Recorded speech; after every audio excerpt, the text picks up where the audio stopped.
మనం చూస్తున్నాము కేటీఆర్ని అరెస్ట్ చేయడమే ఒక లక్ష్యంగా పెట్టుకొని రేవంత్ సర్కార్ పనిచేసినట్టుగా అనిపిస్తుంది. ఎందుకు అంటే రేవంత్ సర్కార్కి ఇదొక్కటే లక్ష్యంగా కనబడుతుందా? ఎందుకు ప్రజా సమస్యలు ఎందుకు కనిపిస్తలేవు? కేటీఆర్ నిజంగా అరెస్ట్ అవుతారా సార్? అరెస్ట్ చేయొచ్చు, అరెస్ట్ చేయడానికి స్కోప్ ఉంటుంది. బట్ ఇప్పుడైతే ఈడీ పరిధిలో ఉంది కాబట్టి ఈడీ ఎంక్వైరీకి పిలిచారు. 7వ తారీఖు నాడు ఏదో నోటీస్ ఇచ్చారు. కాబట్టి ఆ విచారణ సందర్భంగా మరి వాళ్ళు ఎప్పుడైనా అరెస్ట్ చేయాలనుకుంటే చేయొచ్చు. ఎందుకంటే నిజంగానే ఇంట్లో అవినీతి ఉందా లేదా తేల్చాలనే ఆలోచన ఈడీకి ఏముండదు, ఏసీబీకి ఏముండదు. ఇవన్నీ పొలిటికల్. ఈడీ సిబిఐ అంటేనే పొలిటికల్, తర్వాత ఏసీబీ అంటే ఇక్కడ పొలిటికల్. నిజంగా అవినీతి చేసే వాళ్ళని పట్టుకోవడానికి వీళ్ళకి ధైర్యం లేదు, దమ్ములు రాలాయి. ముఖ్యమంత్రికి కానీ ఏసీబీ అధికారులకు కానీ బోల్డ్ అంత అవినీతి జరుగుతుంది. అన్ని దిక్కులు అవినీతి ఉంది. ఇక్కడ ఉంది అక్కడ లేదనేది లేదు.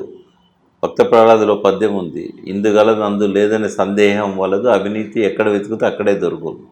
బట్ ఆ లక్ష్యాలు ఏమి వీళ్ళకు ఉండవమ్మా. ఎందుకంటే వీళ్ళేమో నిజాయితీ పరులు కాదు కదా. సో అవినీతి అంతటా ఉంది.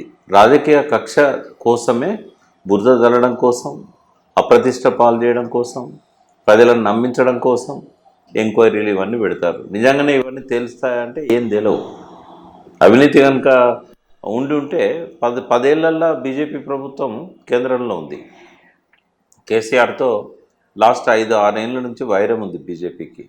మరి ఏ కేసులనైనా వాళ్ళు సాక్ష్యాలు ముందు పెట్టి నిజంగానే అవినీతికి ఆధారాలు ఉంటే ఖచ్చితంగా అరెస్ట్ చేసి ఉండేవాళ్ళు.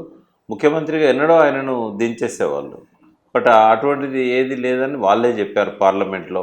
కాళేశ్వరంలో అవినీతి జరగలేదని సాక్షాత్తు కేంద్ర జలవనరుల శాఖ మంత్రి షెకావత్ గారే పార్లమెంట్లో, ఉత్తమ్ కుమార్ రెడ్డి అప్పుడు పీసీసీ ప్రెసిడెంట్, పార్లమెంట్ మెంబర్, ఆయన అడిగిన ప్రశ్నకే అవినీతి ఏం జరగలేదు కాళేశ్వరంలో అని చెప్పాడు. రాజకీయంగా అవినీతి బాగా జరిగింది, 1,00,000 కోట్లు జరిగిందని కాంగ్రెస్ వాళ్ళు, అవినీతి ఉందని నరేంద్ర మోడీ. మరి అవినీతి ఉంటే ఎందుకు బయటపెట్టావు? మీ పార్లమెంట్లో మీ మెంబర్ ఎందుకు అట్లా మాట్లాడాడు, మీ మంత్రి ఎందుకు మాట్లాడాడు అంటే ఇవన్నీ ఏంటంటే జస్ట్ ప్రజలను ఇది చేయడానికి ఉపయోగపడుతుంది తప్ప నిజంగానే వాళ్ళు అవినీతి ఉంటే ఎప్పుడో ఆధారాలు బయట పెట్టేవాళ్ళు. అయితే ఫార్ములా ఈ రేస్ అనేది మెయిన్గా వాళ్ళు తీసుకున్నారు. అంటే ఫార్ములా ఈ రేస్ కంటే ముందు ఫోన్ ట్యాపింగ్ అన్నారు. చాలా చాలా విషయాల్లో కేటీఆర్ని ఇరికించే ప్రయత్నం చేశారు. ఎందుకంటే వాళ్ళ బావమరిది తను గృహప్రవేశం ఏదో సమ్ పార్టీ చేసుకుంటుంటే కూడా వీళ్ళు ఇంటర్ఫియర్ అయిపోయి అక్కడ ఏదో రేవ్ పార్టీ నడుస్తుంది అని కూడా క్రియేట్ చేశారు కదా. సో అందులో కూడా ఆరోపణలే తప్ప ఆధారాలు కనిపించలేదు. దాన్ని ఎట్లా చూస్తారు? అంటే ప్రజల్లో ఇటువంటి ఆరోపణలు బురద జల్లడాన్ని ప్రజలు నమ్ముతారు కొన్నిసార్లు.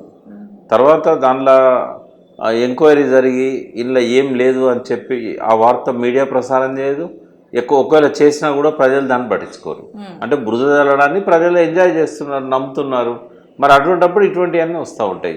ఒక తెలివైన ప్రజలున్న ప్రాంతంలో, దేశంలో మీడియా వ్యవహారం కానీ రాజకీయ నాయకుల ప్రవర్తన కానీ కంప్లీట్గా వేరుగా ఉంటుంది. ఇక్కడ ఏంటంటే అబద్ధాలనే నమ్మడం, జనము అబద్ధాలను నమ్ముతున్నారు. నమ్మిలు కాబట్టి కేసీఆర్ని దించారు. వాస్తవాలుగా వాళ్ళు పరిశీలించే ఓపిక వాళ్ళకు ఉండి ఉంటే, ఆ చైతన్య స్థాయి ప్రజలకు ఉండి ఉంటే, అర్థం చేసుకునే శక్తి సామర్థ్యాలు ఈ ప్రజలకు ఉండి ఉంటే కేసీఆర్ దిగిపోయేవాడు కాదు. ఆయన ఏం నమ్మిండంటే నా ప్రజలు గొప్పోళ్ళు, నా ప్రజలకు నేను అన్నీ చేశాను, ఇంటికి ఒక్కరైనా లబ్ధి పొందిన వాళ్ళు ఉన్నారు, వాళ్ళు ఓట్లేస్తే చాలు నేను గెలుస్తా అనుకున్నాడు. అది ఆ కేసీఆర్ అమాయకత్వమే అయింది.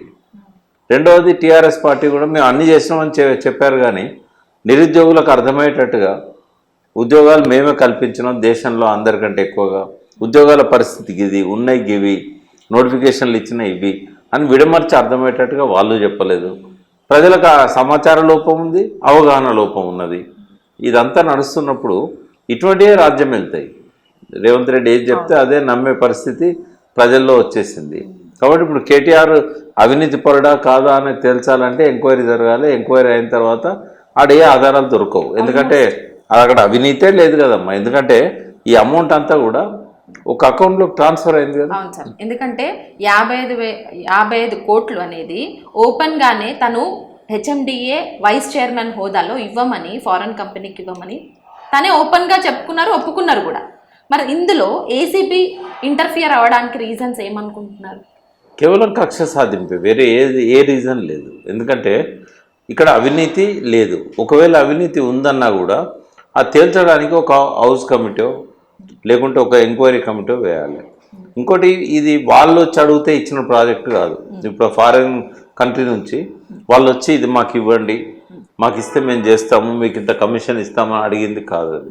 ఇప్పుడు జనరల్గా మన ఇండియా దాటి బయట ఎక్కడ పోయినా కూడా ఏదో కొన్ని దేశాలు తప్ప ఈ ఫేమస్ కంట్రీస్ ఏవైతే ఉన్నాయో యూరోపియన్ కంట్రీస్ కానీ అమెరికా కానీ ఇట్లాంటి కాడ ఇటువంటి కరప్షన్ ఏమి ఉండదు. అధికారులలో కానీ ప్రైవేట్ కంపెనీలలో కానీ వాళ్ళంతా కూడా రూల్ ప్రకారం ఉంటారు, వాళ్ళ విధి విధానాల ప్రకారం ఉంటారు.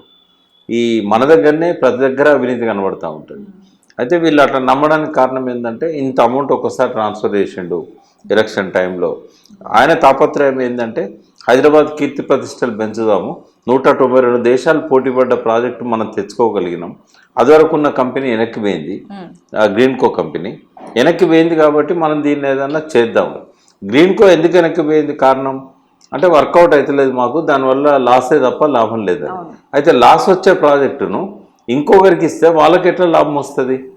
అయితే లాస్కు సిద్ధపడి కూడా వాడు ఆ ప్రాజెక్ట్ తీసుకుంటుండంటే వీళ్ళు బలవంతం చేస్తే వాడు తీసుకుంటాడు తప్ప వానంతర వాడు వచ్చి తీసుకోవట్లేదు. బలవంతం చేస్తే తీసుకున్నాడు వాడు ఎందుకు లంచం ఇస్తాడు? వీళ్ళ కామన్ సెన్స్ కూడా ఉండదు. ఇదేం నిలబడేది కాదు, తేలిపోతుంది. ఇదే ఆసరాగా చేసుకొని వాళ్ళకు ఓపిక కూడా లేదు. ఏసీబీకి ఇచ్చారు, మరి విచారణ జరిగేదాకా ఓర్చుకుందాం.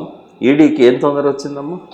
ఎవరు ఈడీని మెడల్ బట్టి పోయి నువ్వు ఈ కేసు పెట్టుమని చెప్పిండు అంటే ఈడీ ఏ పని చేసినా కూడా ఈడీ అనేది అమిత్ షా జేబులో సంస్థ. దానికి ఇండిపెండెన్స్ లేదు, దానికి వెన్నెముక లేదు, దానికి ఒక నిజాయితీగా దీన్ని నడపాలనే అధికారి లేడు. ఇది వాళ్ళ జీతగాళ్ళలాగా పనిచేసే సంస్థ. వాళ్ళు ఏమంటున్నారంటే ఈ 55 కోట్లు ప్రాసెస్ ని కేటీఆర్ కి ఆ ప్రమేయం ఉంటుందా అనేది. వైస్ చైర్మన్ గా ఆయన డిసిషన్ తీసుకున్నాడు. ట్రాన్స్ఫర్ చేసింది ఎవరు చేస్తారు? ప్రిన్సిపల్ సెక్రటరీ చేస్తాడు. చెక్ పవర్స్ ఎవరికి ఉంటాయి? మంత్రులకు ఉంటాయి చెక్ పవర్స్.